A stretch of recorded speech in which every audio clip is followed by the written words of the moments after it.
Bismillahirrahmanirrahim. Today, what we are going to study, we are just going to focus on the topic of the ATP of Biology 5090 paper 62। Paper 62 के हवाले से जब हम यहाँ पे बात करने जा रहे हैं, अक्टूबर नवंबर 2018 सेशन है। 1 आवर पेपर होता है, 40 मार्क्स का पेपर है और ये आपको बेसिक इन्फॉर्मेशन इसकी पहले ही पता है। कोई टिप्स दोबारा बार बार आपको दे देता हूँ बेटा। Just use only blue and black pen, the pen that you are using in a continuous life.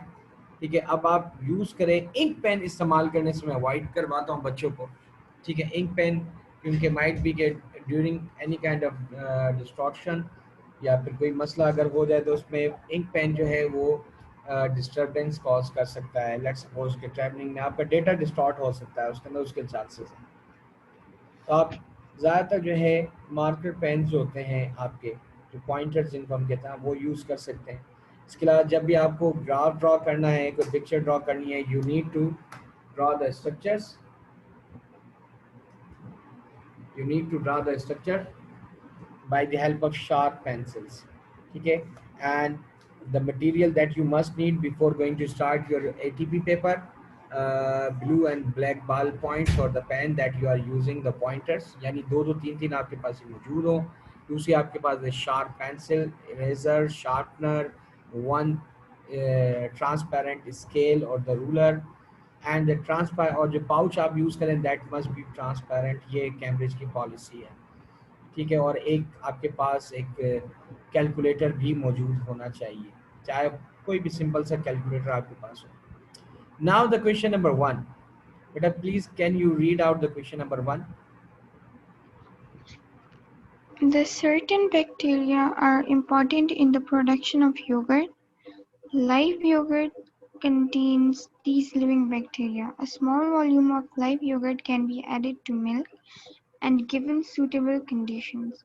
The bacteria will change the milk into yogurt. A yogurt milk mixture was produced by adding 5 cm cube of live yogurt to 100 cm cube of milk. The mixture was stirred well. Given suitable conditions, this mixture would then form yogurt. The consistency of the yogurt milk mixture was compared to the consistency of the milk and the yogurt. The pH of each was measured. Okay, The observations are just just recorded in the just table. Just रुके रुके रुके बेटा, यहाँ तक रुके। अब आपको ये क्राइटेरिया कंडीशन समझ में आई कि आपके पास बेसिकली ये दो आपके रिलेशंस हैं, उनके साथ ये रिलेट कर रहा है। ऑब्जर्वेशंस यहाँ पे इन्होंने सिंपल दे दिए। मैं आप लोगों को पहले ही बता चुका हूँ, एटीपी के अंदर आपके पास 40 में से 20-25 मार्क्स तो आप आराम से अपने आईक्यू और बेसिक स्किल्स पे हासिल कर सकते हैं। This is the tabular form the data. Thank you very much, आपने यहाँ तक किया। Now that's a sample of milk, yogurt, milk mixture and only yogurt. Consistency watery and this is thick and creamy. That's pH 7, 7 and 5 means they have the neutral pH. ठीक है, अब आगे की तरफ हम चलते हैं। पढ़ें बेटा, continue please. Yes Farisha, If if you you were are making If you were making the yogurt milk mixture in your laboratory, state which pieces of equipment you could use for obtaining the most accurate measurement of 100 cubic centimeter of milk. Accurate, ये थोड़ा सा chemistry related भी है। 100 cubic centimetre क्या use करेंगे आप 100 cubic centimetre के लिए? Simple measuring cylinder. ठीक है, आप मेजरिंग सिलेंडर यूज कर सकते हो, पिपेट यूज कर सकते हो। ठीक है बेटा, एक्यूरेट के लिए। ठीक है, 5 क्यूबिक Okay. सेंटीमीटर के लिए भी आप क्या यूज कर सकते हो? 5 क्यूबिक सेंटीमीटर के लिए आपके पास पिपेट्स भी यूज हो सकती हैं और गैस सिरिंज भी यूज हो सकती है। ठीक है जी, पहले तो ये कि 100 cubic centimetre of the milk, ये देख लीजिएगा, दिस इज वाटरी। और आपके पास जो योगर्ट होता है ये थिक एंड क्रीमी होता है। ठीक है ना, अब थिक एंड क्रीमी, अब इसके अंदर दोनों ही आपके पास चीज़ें आ सकती हैं। इसके अंदर आपके पास मेजरिंग सिलेंडर आ सकता है क्योंकि यहाँ पे ये कह रहा है एक्यूरेट, बिल्कुल ना इससे कम ना ज़्यादा, ना एक्यूरेट होना चाहिए। ठीक है, अच्छा, इसके अंदर आप पिपेट भी यूज़ कर सकते हो, लेकिन इसमें आप पिपेट यूज़ नहीं कर सकते क्योंकि थिक है, तो इसके अंदर आपके एयर बबल्स प्रोड्यूस हो सकते हैं। इसके अंदर आप सिर्फ और सिर्फ मेजरिंग सिलेंडर यूज़ करेंगे। ठीक है, अच्छा, now what we are going to do, इसके साथ साथ हमें करना ये है कि हम इसकी जो आपकी मार्किंग स्कीम है उससे भी हम अपने आंसर्स को कंपेयर करेंगे कि आपके पास जो मार्किंग स्कीम है क्या वो मार्किंग स्कीम आपकी ये सही है, गलत है, क्यों है, वगैरह वगैरह वगैरह, ताकि आपका अपना एक आइडिया और इन चीज़ों का आइडिया इसके साथ आपको कंपेयर किया जा सके। ठीक है, ये क्योंकि इस तरह के क्वेश्चंस आपके पास केमिस्ट्री के अंदर भी आते हैं। नाउ जस्ट अच्छा बहुत ही कोशिश के साथ हम इसको लिटिल बिट, हम यही तरीका होता है, कंपेयर करें, साथ साथ चीज़ों को देखें और इनकी एक्सप्लेनेशन साथ करें, और इंशाल्लाह एक हम और भी रिकॉर्डेड वीडियो लेकर आएंगे जिसके अंदर हम student responses and examination report या फिर आपके पास जो होती है ना ER एंड SR जो है ना वो हम ज़रूर आप लोगों के साथ शेयर करेंगे। Now the question number one, I'm just going to reveal out the answer in front of your screen. ठीक है, that is October number 2019. We have to get October November 2018. Where is the marking scheme? 5151, that is 61। चलिए इसकी marking scheme हमारे पास मेरे ख्याल से downloaded नहीं है, ठीक है, लेकिन चलें अब मेरी एक्सपर्टीज से आप लोग फ़ायदा उठाइए। दैट इज़ यहाँ पे आप ये यूज़ कर सकते हैं क्या, मेजरिंग सिलेंडर भी एंड पिपेट भी, ठीक है, और यहाँ पे आप क्या यूज़ करेंगे, only measuring cylinder. That is why because just because of thick and creamy structure. Now move towards the question number 2, please read out the question number 2। 5 centimeter cube of yogurt. ये तो इसमें तो आ गया ना आपके पास कि 5 cubic जी। Centimetre को आप सिर्फ मेजरिंग सिलेंडर यूज कर सकते हैं। यहाँ पे आपके पास पिपेट भी है और आपके पास मेजरिंग सिलेंडर, दोनों चीजें आ सकती हैं। ठीक है, आगे चलिए, describe in Describe in detail how you would use pH indicator paper to measure the pH of the samples in the table. क्या करेंगे आप, पीएच इंडिकेटर पेपर है आपके पास, यहाँ पे पीएच इंडिकेटर पेपर आप लिटमस यूज कर सकते हैं, पीएच पेपर भी यूज कर सकते हो, वैसे तो पीएच पेपर यूज कर लें। इसके अंदर देखिए 7 है और ये आपके पास 5 है। ठीक है, आपको करना क्या है, take 1 cubic centimetre sample from milk, yogurt, milk mixture and yogurt in 3 different test tubes and label them 1, 2 and 3. Okay, now dip the pH indicator or universal indicator paper in each test tube for few seconds and observe the color change. In case of the 7 pH, the universal indicator paper will show the green color, but in case of the pH 5, the pH indicator paper will show what, the orange red color or yellowish red color. अच्छा, अब यहाँ पे अगर आप pH indicator paper universal use नहीं कर रहे हैं, अगर आप यहाँ पे लिटमस पेपर भी यूज कर सकते हैं। अब लिटमस पेपर के लिए आपके पास वही एक्सप्लेनेशन होगी लेकिन थोड़ी सी डिफरेंट होगी। आप क्या कहेंगे, ठीक है, take 3 test tubes and label them 1, 2 and 3। Now take the 1 cubic centimeter of the sample of milk, yogurt milk and yogurt mixture in 3 different test tubes respectively. ठीक है जी, in test tube 1 keeps 1 cubic centimeter sample of the milk. In the second test tube take the 1 cubic centimeter sample of yogurt milk mixture. In the third test tube take the 1 cubic centimeter sample of, अब आप इसको किससे compare कर रहे हो, आप इसके अंदर करोगे क्या, ओनली योगर्ट। टेक आल्सो देखिए 3 नंबर का सवाल है ना ये, 4, 5 का होता तो इसके अंदर मैं थोड़ा सा और भी बढ़ा सकता था। Take also 4 test tube and keeps only the distilled water and label it 4. Test tube number 4 which also keeps the 1 cubic centimeter sample of the distilled water. Now take the 2 pH papers, the litmus papers, that is blue litmus paper and the red litmus paper. In case of the third test tube, the blue litmus paper will turn red, but there will be no effect on the red litmus paper, which indicates that this yogurt mixture keeps the acidic pH.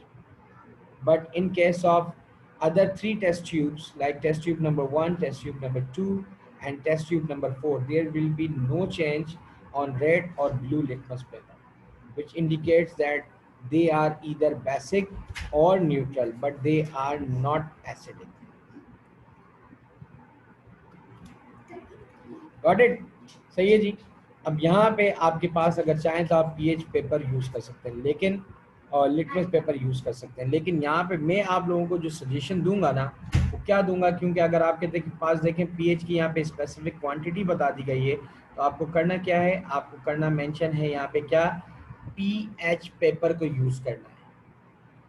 ठीक है, universal pH indicator जो होता है उसको, क्योंकि 7 के ऊपर उसका कलर ग्रीन हो जाता है, 5 के ऊपर जो है येलोइश ऑरेंज कलर होता है, ठीक है, या रेडिश ऑरेंज कलर होता है। ठीक है, व्हाट्स, अब यहाँ पे आप लोगों से एक सवाल करना चाहता हूँ, जो स्टूडेंट्स हैं उनसे एक सवाल बेटा मेरे ये है, नाउ प्लीज टेल मी कि हम क्यों यूनिवर्सल इंडिकेटर यूज करते हैं या पीएच इंडिकेटर पेपर यूज करते हैं इंस्टेड ऑफ लिटमस पेपर, हम क्यों यूज करते हैं, व्हाई? यस बेटा,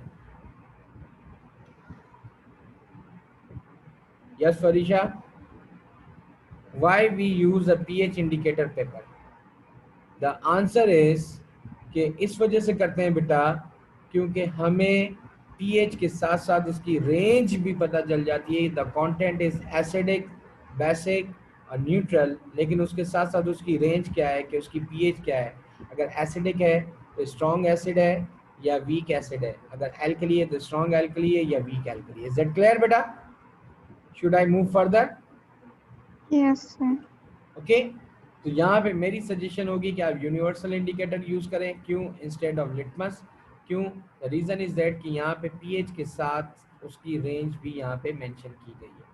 अब जरा आप बताएं कि आप अपनी ओन वर्डिंग में just going to describe in 1 2 3 4 5 6 sentences के अंदर आप मुझे बता दो, 5 to 6 सेंटेंसेस में what will you do. This is only 3 mark question. मैंने आपको प्रोसीजर बता दिया, अब आपको पीएच इंडिकेटर यानी universal pH indicator paper use करना है। जस्ट बेटा टेल मी,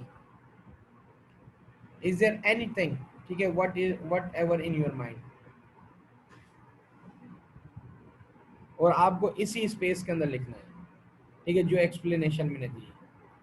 अगर मैं आपकी जगह होता, अब पता है मैं पता है क्या करता, मैं यहाँ पे लिखता, take 4 test tubes, label them 1, 2, 3, and 4. In each test tube keeps only one type of specimen. In test tube 1, having 1 cubic centimeter of milk. Test tube 2 keeps the 1 cubic centimeter of yogurt and milk mixture. And test tube 3 keeps the yogurt 1 cubic centimeter sample. And in test tube 4 keeps only the distilled water, which will be used as a control. Now use the universal pH indicator paper and dip the universal indicator paper in each test tube and observe what kind of color change will be found.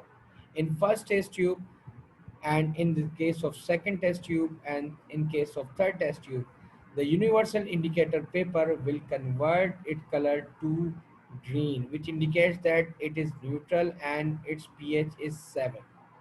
But in case of test tube number 3, the universal indicator paper will show the slightly yellowish orange color, which indicates that this is acidic and its pH is about 4 to 5. Got it? Now we are moving. बस ये इतना सा आपको लिखना है और उसके ऊपर ज़्यादा बात नहीं करनी। Referring to the pH of the sample in the table, describe any change in the pH that occurs that yogurt milk mixture forms the yogurt. अब यहाँ पे कह रहा है कि आपके पास ये जो योगर्ट मिल्क मिक्सचर है, जैसे ही वो योगर्ट के अंदर कन्वर्ट होती है, तो क्या उसकी पीएच के अंदर चेंज आएगा? अगर पीएच के अंदर चेंज आएगा तो आपको कैसे पता चलेगा? Referring to the pH of the sample in the table, describe any change in the pH that occurs the yogurt milk mixture that forms the yogurt.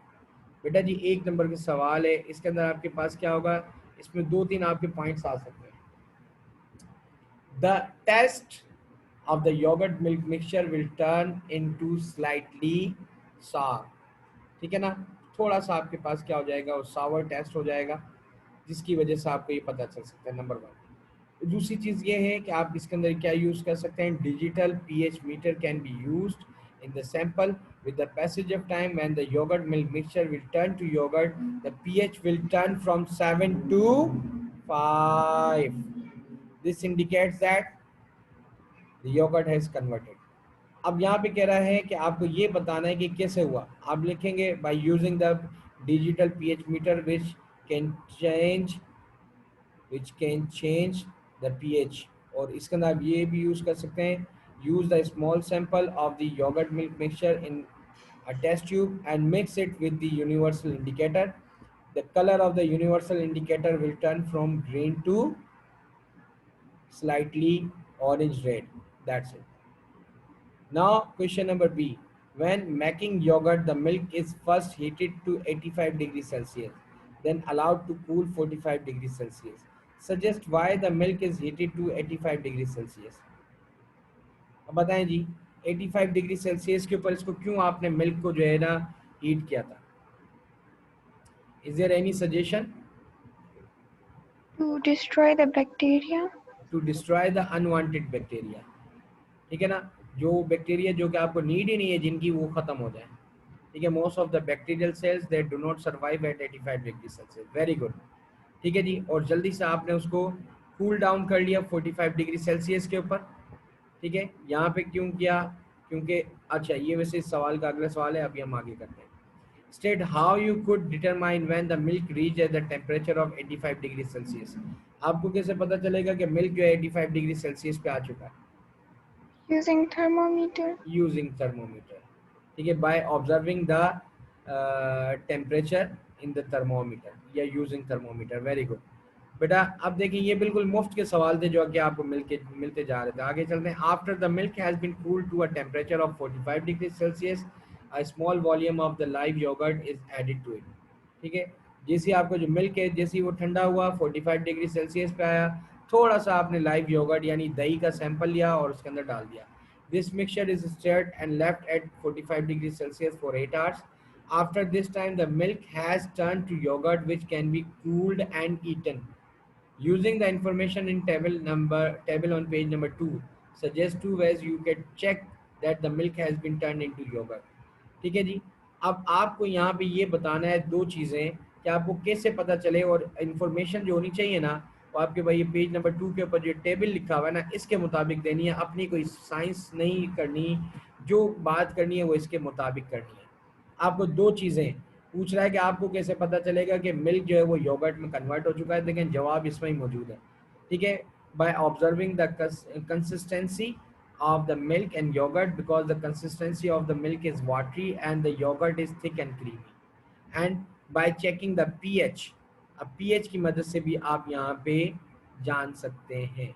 ठीक है ना, तो यहाँ पे आपको कहना क्या है, आपने सिर्फ और सिर्फ आंसर देना है according to the required given table.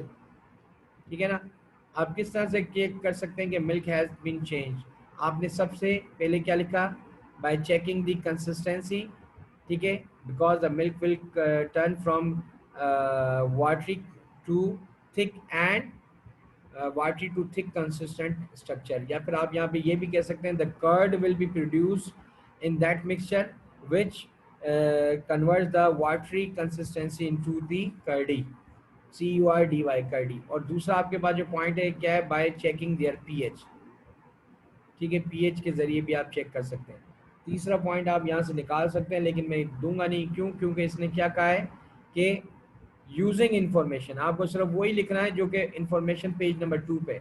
वरना तो हम ये भी लिख सकते थे इसके अंदर कि वो जैसी कर्डी होगा उसका टेस्ट देखा जा सकता है, उसके अंदर उसकी स्मेल देखी जा सकती है। नहीं, बहुत सारी चीज़ें हैं। लेकिन यहाँ पे आपको देखें पे जो आपको पेपर का जो वो है ना, जो साइकोलॉजी है वो समझिए, जो मैंने यहाँ पे हाईलाइट की। यूजिंग इंफॉर्मेशन यानी वो इंफॉर्मेशन लिखनी है जो कि उसमें आ चुकी है। अब वो इंफॉर्मेशन ये हो सकती है फिजिकल अपीयरेंस या कंसिस्टेंसी चेंज हो गई। नंबर 2, उसकी पीएच चेंज हो गई बाय ऑब्जर्विंग द पीएच।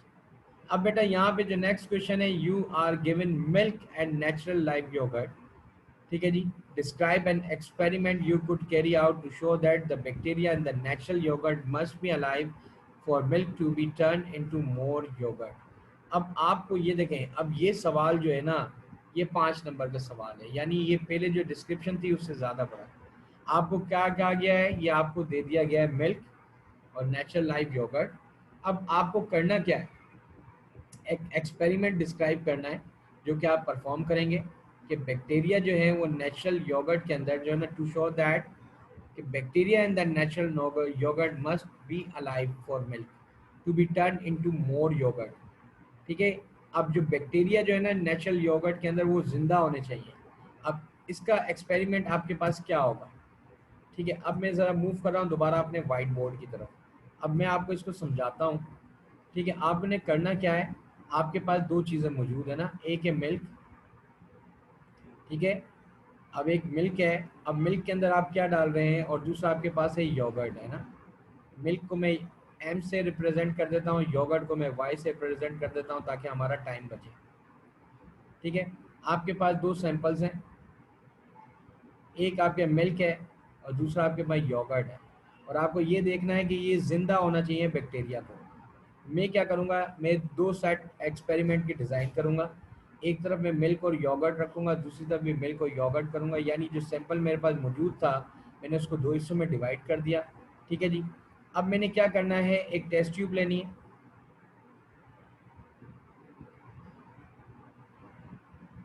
ठीक है. वही आपके पास जो इसको मिल्क को पहले मैंने 85 डिग्री सेल्सियस के ऊपर गर्म करना है. ठीक है. फिर उसको मैंने 85 डिग्री सेल्सियस के बाद इसको क्या करना है, उसको 45 डिग्री सेल्सियस के ऊपर कूल डाउन करना है. ठीक है. और इसको इस टेस्ट ट्यूब के अंदर डाल के इस सारे काम को करना है. ठीक है. फिर स्टेप नंबर 2, उसके बाद क्या करना है कि आफ्टर 45 डिग्री सेल्सियस, ये जो मेरे पास यहाँ पे इसके अंदर मिल्क मौजूद है, अब उस मिल्क के अंदर मुझे क्या कर देना है, इस योगर्ट को मिक्स कर देना है और इसको रख देना है मुझे किसके लिए, 8 आवर्स के लिए. जो भी डिस्क्रिप्शन दी गई थी उसके लिए मैंने इसको छोड़ देना है और ऑब्जर्व करना है कि क्या आपके पास योगर्ट बनी है नहीं बनी है. अब दूसरा काम मुझे सेम यही प्रोसीजर करना है. मुझे एक टेस्ट ट्यूब लेनी. अच्छा, इसके अंदर जो मिल्क लेना है ना, इसका जो वॉल्यूम जो लूँगा ना मैं, वो कितना लूँगा, मैं लेट सपोज मैं ले लेता हूँ इसके अंदर 200 क्यूबिक सेंटीमीटर या 250 क्यूबिक सेंटीमीटर जो है, मैंने ये मिल्क ले लिया. और ये योगर्ट जो डाली है दैट इज़ 1 क्यूबिक सेंटीमीटर. दोनों के देखिए कंट्रोल रख लिए मैंने, वॉल्यूम दोनों के सेम रखे हैं. क्यों, ताकि आपके पास ये पता चले कि कोई चेंज नहीं कर रहा मैं दूसरे सेट के अंदर. दूसरे सेट के अंदर मुझे क्या करना है कि मुझे यही प्रोसेस करना है. 85 डिग्री सेल्सियस के ऊपर पहले मिल्क को गर्म करना है. ठीक है बेटा. फिर उसके बाद 45 डिग्री सेल्सियस के ऊपर इसको ठंडा कर देना है. ठीक है बेटा. फिर उसके बाद मुझे क्या करना है, एक टेस्ट ट्यूब लेनी है या फिर टेस्ट ट्यूब के अंदर ये सारा प्रोसेस करना है. ठीक है. और ये मिल्क जो इसके अंदर मैंने यूज़ किया था, पहले 85 के ऊपर गर्म किया, फिर 45 के ऊपर इसको ठंडा किया था. और इसका वॉल्यूम जो मैंने लिया था इस टेस्ट ट्यूब के अंदर वो भी कितना था, 250 डिग्री से 250 cubic centimetre. Got it. Now this is 250 cubic centimetre here. अब मुझे उस दौरान करना क्या है कि जब ये काम हो रहा हो तो ये जो आपके पास जो योगर्ट का सैंपल है इसका मुझे 1 क्यूबिक सेंटीमीटर लेना है. योगर्ट इसके अंदर डालनी है और इस योगर्ट को भी मुझे 85 डिग्री सेल्सियस के ऊपर गर्म करना है और फिर उसको 45 डिग्री सेल्सियस के ऊपर ठंडा कर देना है. अब जब मैंने इसको गर्म किया है और गर्म करने के बाद इसको डाला है और फिर मैंने इसको रखना है 8 आवर्स के लिए. अब मैंने इसको यहाँ पे क्यों गर्म किया, क्योंकि बॉईल करने से यहाँ पे क्या होगा कि इस योगर्ट के अंदर जो बैक्टीरिया होंगे वो खत्म हो चुके हैं.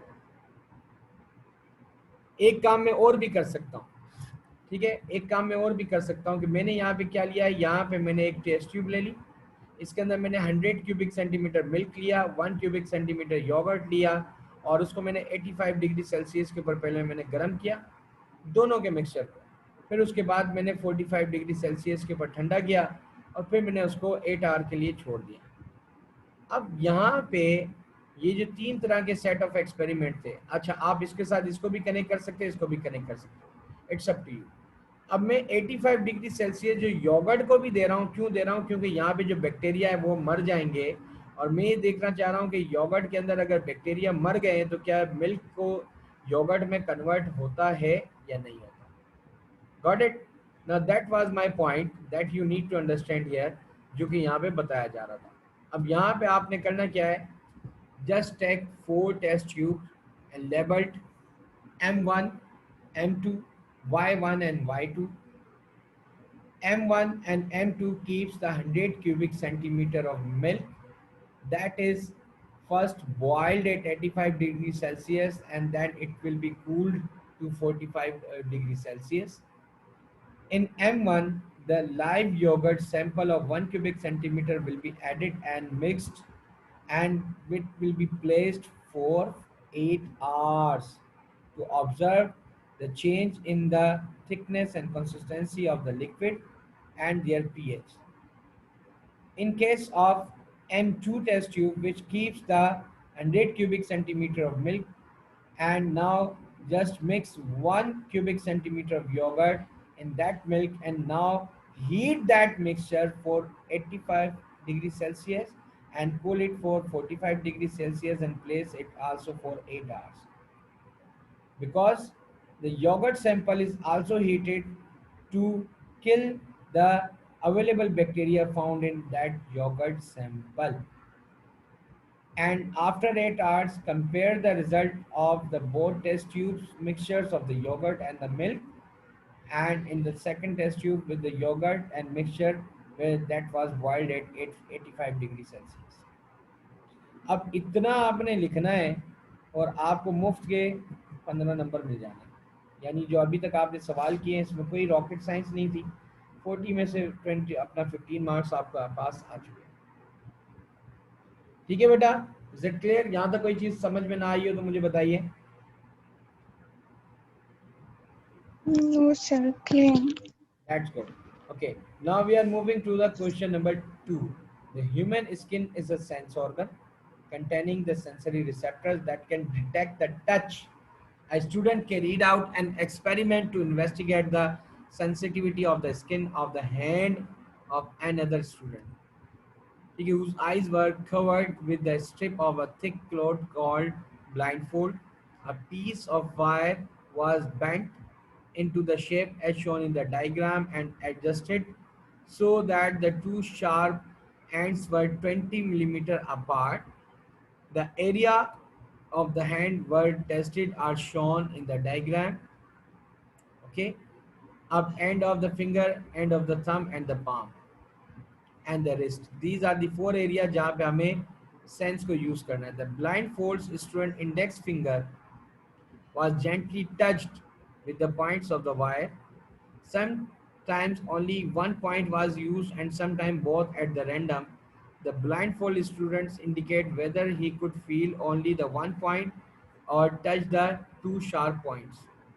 Okay, the wire was then adjusted so that the points were 50 millimeter apart. When one or two points were again gently touched on the end of the blindfold student's index finger. The student indicate whether he could feel only one point or the two separate points. यानी पहले एक निप का एक side चुबाते रहे, फिर दोनों side चुबाए और पूछा कि बताओ कि हमने एक साइड तुम्हें चुबाया है या पिंच किया है या दोनों साइडों से पिंच किया है, दोनों शार्प एंड से. The test was repeated with the point of the wire of 10 millimeter, 5 millimeter and 2 millimeter apart. The tests were then repeated on the blindfold student wrist. Suggest why the student being tested was blindfold. क्यों उसकी आंखों में पट्टी बांधी गई थी. ठीक है, क्यों उसकी आंखों में पट्टी बांधी गई थी, तो यहाँ पे इसका आंसर है सिंपल, एक नंबर में देखना है. Because the eyes are also the sense organs. If the student has to be see, or if the students is able to see the action of the pinching, might be their eyes can give the sense to the brain and the experiment will be discarded or will have the ambiguities. May cause a reflex action. May also cause the reflex action. ठीक है ना. उसकी मिसाल ऐसे हैं, जब आप patient का ऑपरेशन कर रहे होते हैं उसको बेहोश कर देते हैं, और बेहोशी में उसको पता नहीं चलता। लेकिन अगर आप जिंदा बंदे का बोले भाई मैं तुम्हारे जो है ना वो दिल का ऑपरेशन कर रहा हूँ अभी और आपको बेहोश भी नहीं करना, वो बोलेगा वो बंदा है खुदा, क्या मसला है यार, ठीक है ना। The eyes are also the sense organs and it may cause the reflex action and the results may be discarded and will keep the ambiguities. ठीक है, the results of the index finger and the wrist are shown in the table, and when two separate points were used and correctly sensed by the students, a tick was inserted in the table. A cross indicate that the 2 points were not sensed separately but as one only. ठीक है, अब यहाँ पे देखें बेटा आपके पास ये दो सिर्फ इन्होंने दे दिए एरिया के, इंडेक्स फिंगर का और रिस्ट का। पहले 20, 15 और 10 जैसे जैसे उसका साइज कमते करते गए, तो इंडेक्स फिंगर के ऊपर जैसे ही वो दो पिंच करते थे, यानी दो दफ़ा जब उसको दोनों साइड से कुछ तरफ से पिंच करते थे, यानी दोनों एंड्स जो थे यहाँ पे, कौन से, ये देखें ये जो ये वाले एंड्स थे, तो बंदे को लगता था 20 मिलीमीटर का साइज वैसे छोटा सा होता था, तो उसको लगता था कि हाँ भाई ये दोनों एंड्स यहाँ पे पिंच हुए, ठीक है। और अगर जैसे जैसे ये 20 मिलीमीटर से कम करते गए, तो यहाँ पे इंडेक्स फिंगर से उसने बता था कि हाँ भाई ये दो एंड्स मुझे आप दोनों किनारों से पिंच कर रहे हैं।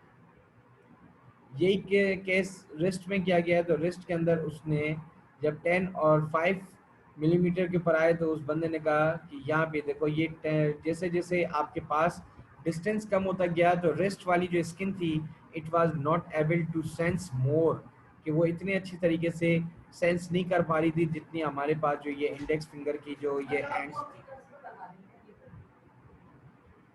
ठीक है।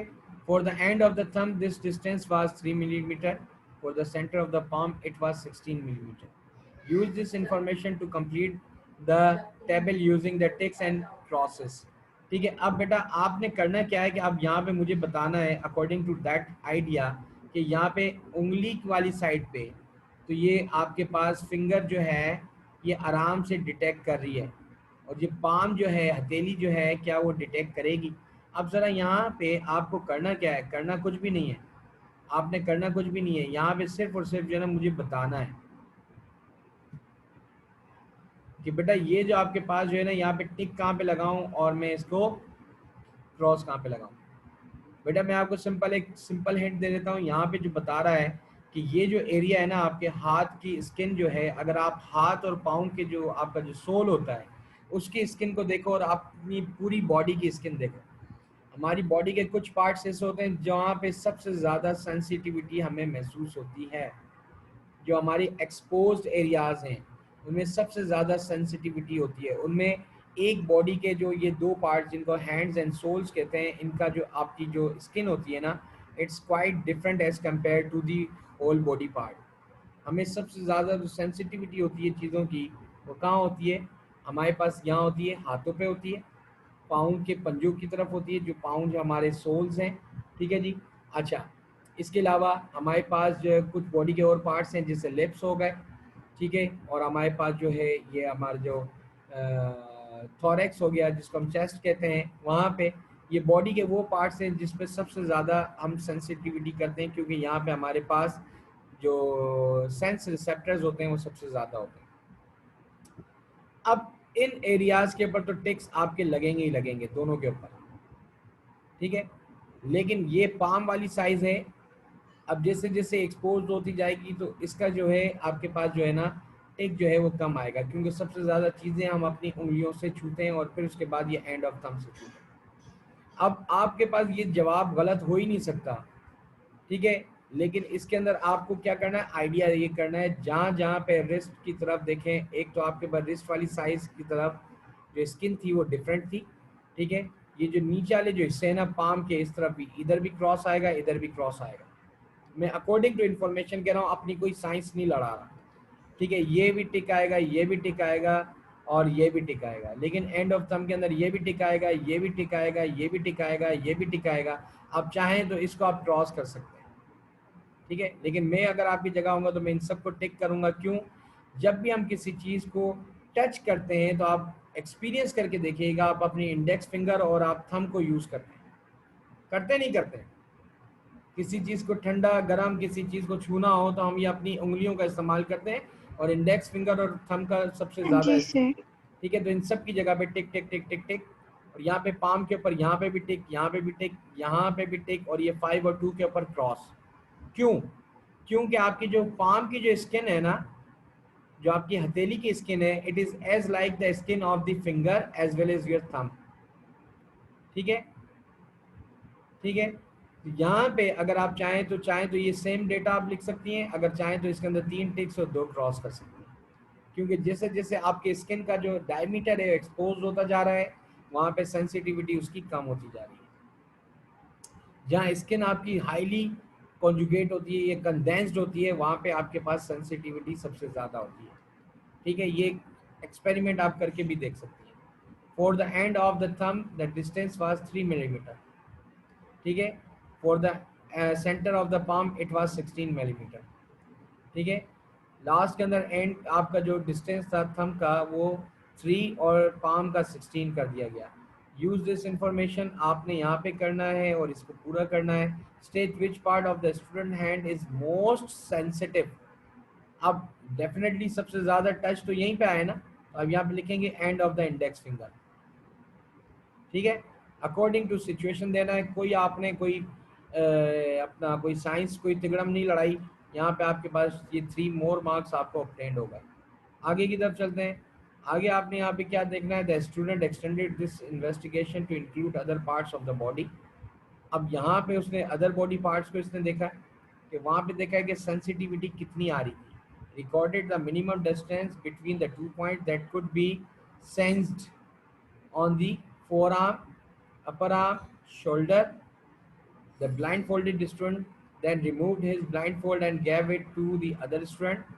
ठीक है, अब दूसरा स्टूडेंट लिया, क्यों लिया इसका भी एक रीज़न है, क्योंकि एक स्टूडेंट बार बार एक ही तरह की स्टिमुलस जब उसको आ रही होती है तो उसकी बॉडी आहिस्ता आहिस्ता डिटेक्ट करना शुरू हो जाती है। इसकी मिसाल आप ऐसे लें, जब छोटा बच्चा होता है ना, आप अचानक उसके मुंह के अंदर अगर आप कोई भी कड़वी चीज़ डाल दें, जैसे लेट्स सपोज अगर कोई लेमन उसको चटा दें, पहली दफ़ा तो लेमन को देखेगा, ठीक है, वो उसको चाट लेगा, उसका अजीब सा टेस्ट होगा, वो पीछे मुंह कर लेगा।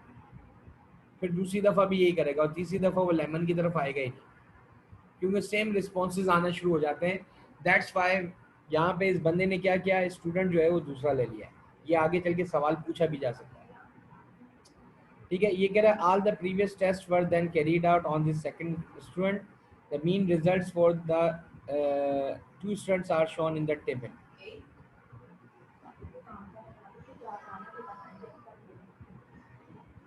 ठीक है, एक अब यहाँ पे हमारे पास जब हम जा रहे हैं रिकॉर्डिंग कल करेंगे, कल अच्छा ठीक है, सही है, हो जाए। अब इंडेक्स फिंगर के अंदर हमारे पास जो सॉरी बेटा मेरे ज़रा मिसेज आ गए, उन्होंने कहा कि घर का कुछ काम था। Mean minimum distance detected.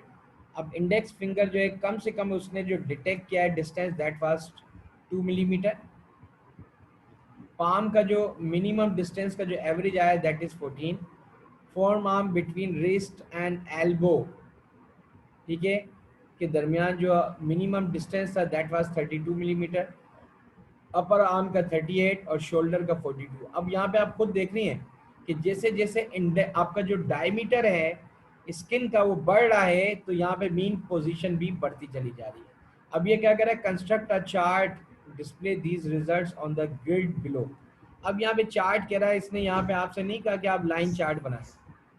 ठीक है, अब मैं आपको कहूँगा कि आप इस पे बार चार्ट आप बना सकते हो। आप यहाँ पे लिख दें, यहाँ पे आपके पास जो कंस्ट्रक्शंस हैं वो बना दें कि एक्स एक्सिस के ऊपर आप लिख दें इंडेक्स फिंगर और मिनिमम डिस्टेंस। ठीक है, और फिर आपके पास पाम, फिर फोर आर्म, फिर अपर आर्म एंड शोल्डर। ये आपके पास क्या कर सकते हैं, आप चाहें तो इसको एक्स एक्सिस में यहाँ पे लिख सकते हैं और यहाँ पे लाइंस जो है ड्रॉ कर सकते हैं। लेट्स सपोज कि आपके पास 1 बॉक्स जो है वो 1 मिलीमीटर को रिप्रेजेंट कर रहा है, 2 बॉक्स जो है 2 मिलीमीटर को। ठीक है, और यहाँ पे आपके पास जो है ऊपर की तरफ अगर जाते हैं, let's suppose 1 millimetre, this is 2 millimetre, या फिर अगर आप थोड़ा सा ज़्यादा कर लें कि 2 box represent the 1 millimetre and 4 box 4 millimetre. तो यहाँ पे आपने एक थिक सी लाइन खींच दी, उसके साथ आपने थोड़ा सा डिस्टेंस करके आपने यहाँ पे बना दिया 4 आर्म्स, और यहाँ तक करते करते आपको इतनी बड़ी लाइन लानी है ये 42 मिलीमीटर तक आ जाए। ठीक है, आप यहाँ पे बार चार्ट बना सकती हैं या हिस्टोग्राम बना सकती है। यहाँ पे लाइन डायग्राम की आपको ज़रूरत ही नहीं है। अगर आप चाहें तो लाइन डायग्राम भी बना लें, but there is no need, क्योंकि आपके पास एक ही वेरिएबल दिया हुआ है और एक ही वेरिएबल है, और आपके पास जो डिफरेंट है वो पार्ट्स वो डिफरेंट है। ठीक है, तो आपने यहाँ पे सर मीन पोजीशंस को हाईलाइट करना है। This is 2, this is 4, this is 6। ठीक है, और यहाँ पे आपने सर लाइंस को ऊपर की तरफ लेके जाना है, दैट्स इट। बार चार्ट आपको बनाना आता है आपके पास। लेट्स सपोज कि what I am going to do, let's suppose I am just converting that data.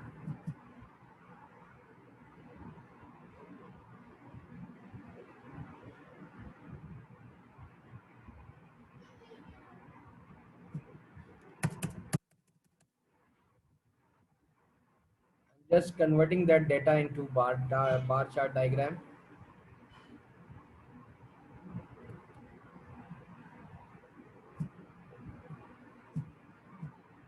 क्योंकि लाइन डायग्राम यहाँ पे इतनी अच्छी बेहतर आपसे बनेगी नहीं।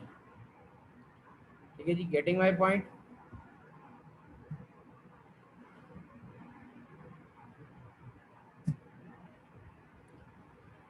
ओके जी, देखें जी, अब मैंने यहाँ पे कौन सा चार्ट बनाने की कोशिश कर रहा हूँ, that I am just going to histogram. ठीक है, हिस्टोग्राम बनाने की यहाँ पे कोशिश करते हैं,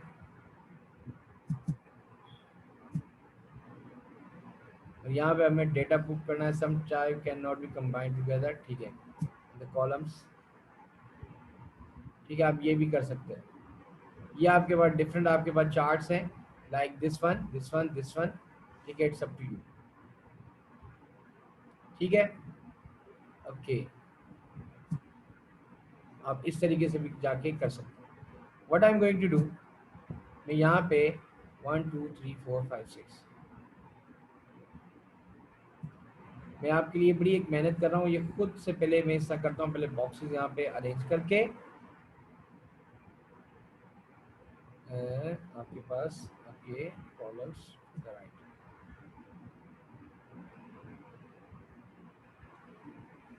ठीक है, थोड़ा सा हम यहाँ पे मेहनत कर लेते हैं, लेकिन इंशाल्लाह it will help you a lot.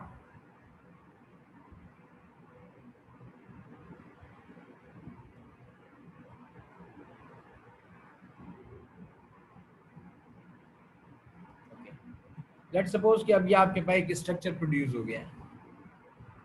What I am going to do, देखिए ये आपके पास ये डेटा था, इस डेटा को मैं यहाँ पे ले रहा हूँ,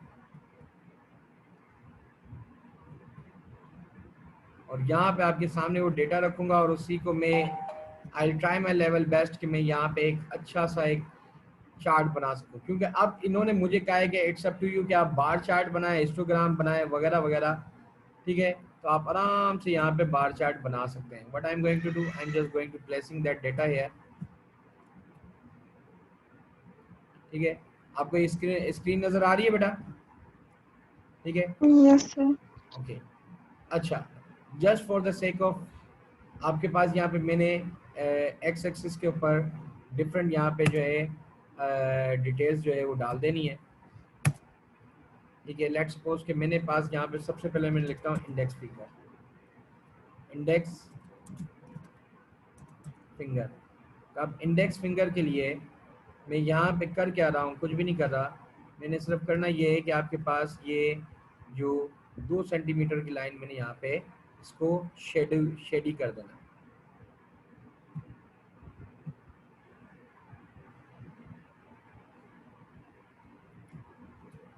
ठीक है, अब इस 2 सेंटीमीटर की लाइन को मुझे क्या करना है, शेडी कर देना है। इधर आपको क्या करना है, इसके ऊपर मैं लेट्स सपोज कि मैं एंड द सेम थिंग। अब ये जो है मेरे पास ये 2 सेंटीमीटर की लाइन में यहाँ पे सिर्फ बनाने की कोशिश करके आपको यहाँ पे बता रहा हूँ कि ये आपके पास बन गया क्या, कि ये आपके पास डायग्राम इसकी आ गई। इसको मैं लेट्स सपोज कि मैं एक ही कलर, क्योंकि आपके पास तो पेंसिल होगी तो पेंसिल की मदद से आप एक ही कलर यूज कर सकते हो, दैट इज।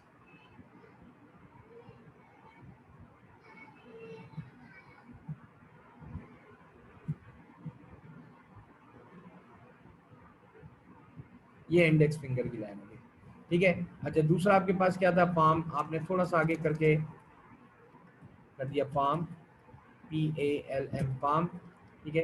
अब पाम के लिए लेट्स ये आपके लिए सिर्फ मैं यहाँ पे डिफरेंट कलर्स चूज कर रहा हूँ, लेकिन ये कि there is no need to highlight such kind of colours यार, आपको पता चल जाए कि ये क्या है। लेट्स सपोज कि अब इसके साथ मुझे एक चार्ट बनाना है, चार्ट मैंने यहाँ पे इसके साथ एक लाइन मैंने बना दी, दिस इज 1 2 3 4 5 6 7 8 9 10 11 12 13 14।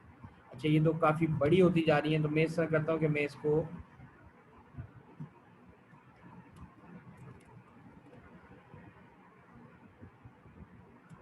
ठीक है, सिर्फ इन लाइंस को, क्योंकि आपके पास वहाँ पे चॉइस ज़्यादा है, मेरे पास चॉइस यहाँ पे कम है, तो what I am going to do, I am just using that thing, ताकि मेरे पास चॉइस यहाँ पे कम है, तो मैं यहाँ पे 1 यूनिट को 2 कंसीडर कर रहा हूँ। ओके, पाम के लिए अब मैंने क्या करना है, पाम के लिए मैंने यूज़ कर देना है 7 यूनिट्स, 1 2 3 4 5 6 7, ठीक है। इसके लिए मैंने वही कलर यूज़ किया जो कि यहाँ पे आम मैंने यूज़ किया था, that is this is for palm, ठीक है। इसी तरीके से मेरे पास क्या आ जाएगा, फोर आर्म। अभी फोर आर्म जो है, इसके लिए मैंने जो कलर यूज़ कर लेना है, या कोई भी आप जो बार दे देनी है, दैट इज़ 32। अब बताएं मेरे पास कितने यूनिट्स होने चाहिए, 32 का मतलब क्या हो गया, 16 यूनिट्स ना, 1, ठीक है। अब यहाँ पे देखिएगा 1 2 3 4 5 6 7 8 9 10 11 12 13 14 15 16, ठीक है। अब यहाँ पे देखें, अब ये देखिए कंपैरिजन आपको नजर आना शुरू हो गया, ठीक है बेटा, can you see the comparison, hello, ठीक है बेटा। Now Yes, sir. Now the next one data is about 38, 38 का मतलब क्या हुआ, 15, और ये हो गया आपके पास फॉर 19 यूनिट्स, मुझे इसको करने पड़ेंगे। मैंने यहाँ पे एक थोड़ा सा डिस्टेंस दिया, 1 2 3 4 5 6 7 8 9 10 11 12 13 14 15 16 17 18 एंड 19, ठीक है। अब यहाँ पे मैंने कंपेयर कर लिया इसको,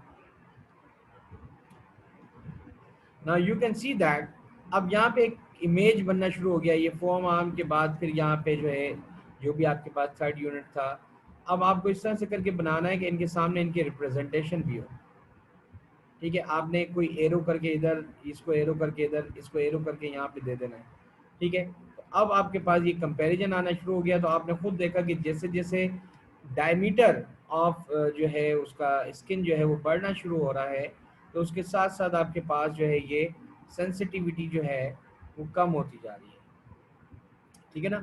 mean minimum distance detected as the 2 points. अब यहाँ पे आप नहीं बता दे सकते हो कि ये अपना जो वो है डिस्टेंस डिटेक्टेड, यहाँ पे आपने इसकी हेडिंग डाल दी, mean distance detected as points per minute.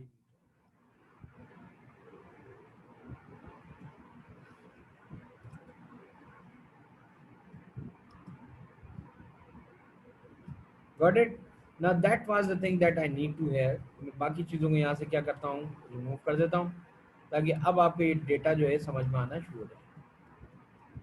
That was the thing जो कि यहाँ पे मैं आपको समझाने की कोशिश कर रहा हूँ। इस तरीके से करके आपको बनाना है graph, but it's up to you कि आप ये चीज़ देख लीजिएगा, आपके पास लार्जेस्ट यूनिट है दैट इज़ 42।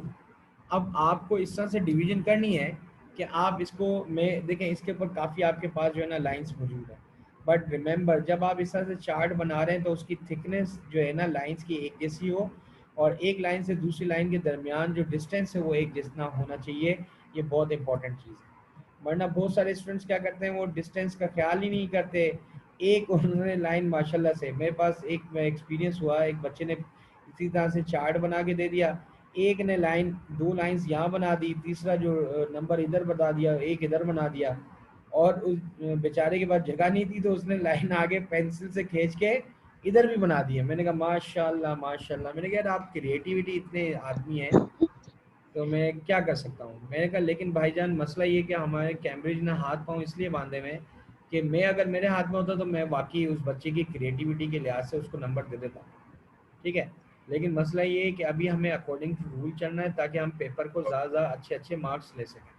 अब यहाँ पे कह रहा है explain why student tested each other and calculated the mean result. अब मीन क्यों लेते हैं? Because to get the one unified value.